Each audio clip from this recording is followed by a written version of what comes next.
नमस्कार। आज हम बात कर लेते हैं अंतर्राष्ट्रीय व्यापार की। दो या दो से अधिक देशों के मध्य होने वाले व्यापार को अंतर्राष्ट्रीय व्यापार कहा जाता है। भारत का अंतर्राष्ट्रीय व्यापार हजारों साल से समुद्री और स्थल मार्ग से होता रहा है। सिल्क रूट के माध्यम से चीन के रास्ते यूरोप तक वस्तुएं भेजी और मंगवाई जाती रही है। अंतर्राष्ट्रीय व्यापार के कौन कौन से आधार होते हैं? तो इसका पहला आधार ये है कि राष्ट्रीय संसाधनों में भिन्नता। खनिज तत्व, जलवायु, पशु और फसलें प्रत्येक देश की भिन्न भिन्न होती है, अलग अलग उत्पादन होता है। उसी के आधार पर उस वस्तुओं का आयात या निर्यात किया जाता है। जैसे खाड़ी देशों में पेट्रोलियम या खनिज तेल की प्रमुखता पाई जाती है तो वो उन देशों में निर्यात कर देता है, और उसके खाद्यान्न फसलें कम मात्रा में प्राप्त होती है तो वो उनसे आयात कर लेते हैं। और जलवायु और फसलें भी अलग अलग देशों की अलग अलग होती है तो ये आयात निर्यात की एक प्रमुख आधार प्रदान करता है अंतर्राष्ट्रीय व्यापार का।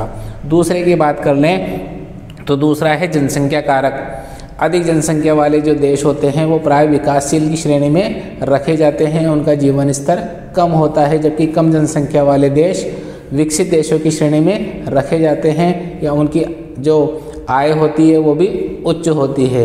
इसी के आधार पर आयात और निर्यात के सामानों में भिन्नता पाई जाती। कर लेते हैं सांस्कृतिक कारकों की। तो कुछ देशों का कुछ वस्तुओं पर विशिष्टीकरण रहा है, जैसा चीन का चीनी बर्तनों पर, ईरान का कालीनों पर, उत्तरी अफ्रीका का चमड़े पर तथा बुटीक वस्त्रों पर इंडोनेशिया का।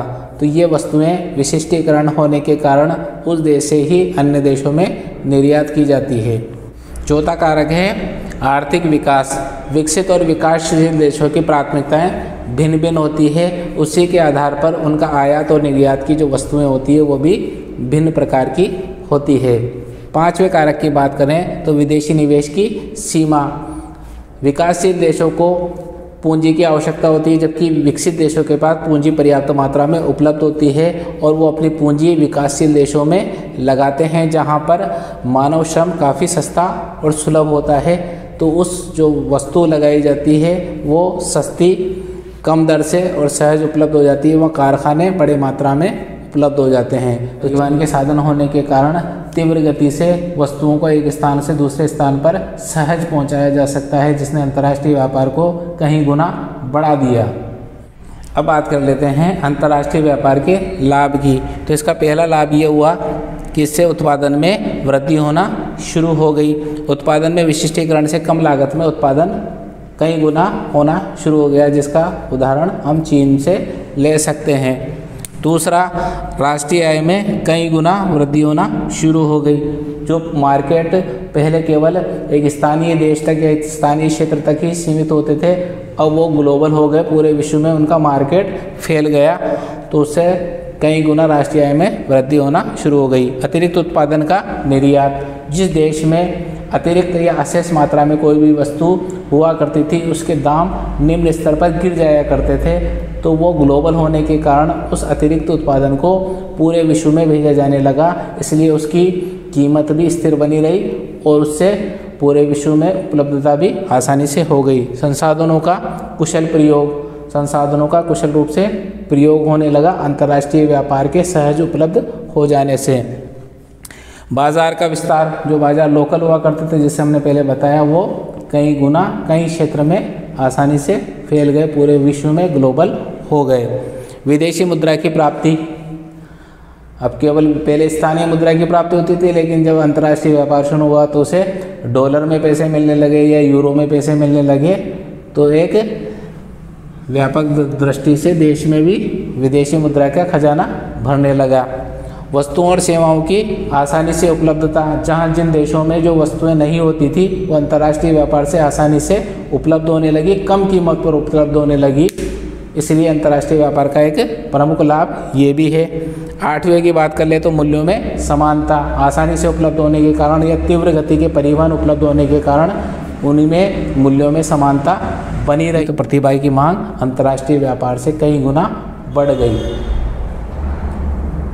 10वें पॉइंट की बात कर ले तो सांस्कृतिक लाभ ये हुआ कि एक देश से दूसरे देश में जाने वाली जो प्रतिभाएं हैं वो अपनी संस्कृति, अपना कल्चर दूसरे देश में लाती है, तो आपस में मिक्सअप होने का एक प्रमुख मौका मिला। अंतर्राष्ट्रीय व्यापार के प्रकार, तो अंतर्राष्ट्रीय व्यापार 2 प्रकार के होते हैं, द्विपार्श्विक व्यापार या बहुपार्श्विक व्यापार। दो देशों के बीच में होने वाले व्यापार को द्विपार्श्विक व्यापार कहा जाता है। लेकिन जब देशों के एक समूह द्वारा व्यापार समझौता करके किया जाने वाला व्यापार बहुपार्श्विक व्यापार कहा जाता है। जब कोई देश दूसरे देशों को MFN मोस्ट फेवरेट नेशन का दर्जा दे देता है तो उसे कई तरह की रियायतें आसानी से मिल जाती है। बात कर लेते हैं विश्व व्यापार संगठन की, जिसे WTO वर्ल्ड ट्रेड ऑर्गेनाइजेशन भी अंग्रेजी में कहा जाता है। इसकी जो स्थापना 15 अप्रैल 1994 में की गई थी, लेकिन इसने विधिवत रूप से 1 जनवरी 1995 से कार्य करना प्रारंभ किया। मुख्यालय इसका जेनेवा स्विट्जरलैंड में स्थित है। इसके वर्तमान में 164 सदस्य देश है। 164वां सदस्य देश अफगानिस्तान को बनाया गया था। इसके कार्यों की बात करें तो इस WTO समझौते करना, वस्तुएं सेवाओं को और बौद्धिक सेवाओं को कवर करना, व्यापार बाधाओं को दूर करना, सीमा शुल्क टैरिफ शुल्क में कमी करना, विभिन्न देशों के व्यापार समझौतों को कार्य रूप में लागू करना, वैश्वीकरण को बढ़ावा देना, ये सभी कार्य WTO द्वारा किए जाते हैं। इसके प्रारंभिक स्वरूप की बात कर लें तो इसका प्रारंभिक स्वरूप गेट डंकन प्रस्ताव के रूप में, गेट जो 1948 में स्थापित हुआ था, ये पूर्व की रूप था, लेकिन 1995 में इसको समाप्त करके इसकी जगह नया WTO लाया गया। अब बात कर लेते हैं कुछ वैश्विक संगठन जो अपने कार्य रूप में निष्फल साबित हुए, उनके प्रत्युत्तर में कुछ स्थानीय व्यापार समूह संगठन अस्तित्व में आए, उन्हें प्रादेशिक व्यापार समूह कहा जाता है। उनमें पहला है आसियान। आसियान देश पूर्वी एशियाई देशों का एक समूह है जिसकी स्थापना 1967 में की गई थी। इसका मुख्यालय जकार्ता इंडोनेशिया में स्थित है और इसके 10 सदस्य देश है, जिसमें Brunei, Indonesia, Malaysia, Singapore, Thailand, Vietnam, Philippines, ये पूर्वी एशियाई देश है। पिछले 20 सालों में जितनी व्यापार में तरक्की इस आसियान ने की है उतनी किसी ने भी नहीं की।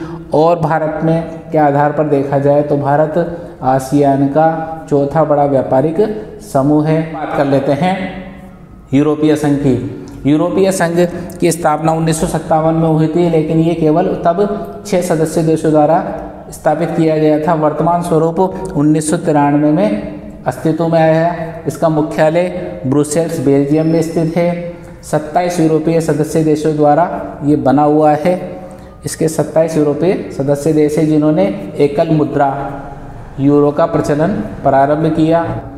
तो यूरोपीय देशों की खुद की संसद है, उनके द्वारा 5 संगठन चलाए जाते हैं। GDP की बात करें तो 31% GDP यूरोपीय संघ द्वारा, पूरे विश्व की 31% GDP यूरोपीय संघ की है और यहाँ पर 500 मिलियन लोग निवास करते हैं, मतलब 50 करोड़ लोग निवास करते हैं। वैश्विक समूह की बात करें तो उसका नाम है ओपेक। ओपेक पेट्रोलियम निर्यातक देशों का एक समूह है जिसकी स्थापना 1960 में की गई थी। इसका मुख्यालय वियना ऑस्ट्रेलिया में स्थित है। इसके 14 पेट्रोलियम उत्पादक और निर्यातक देश हैं, जिसमें सऊदी अरब, ईरान, वेनेजुएला और संयुक्त अरब अमीरात का विशेष स्थान है। थोड़े दिन पहले ही विवादों के कारण कतर को इसमें से निष्कासित करने का फैसला लिया गया था। यह निर्धारित करता है कि कितने पेट्रोलियम पदार्थों का उत्पादन किया जाएगा, उसी के आधार पर पेट्रोलियम कीमतें तय होती है। तो अगर वीडियो पसंद आया हो तो चैनल को सब्सक्राइब करें और वीडियो को शेयर करें।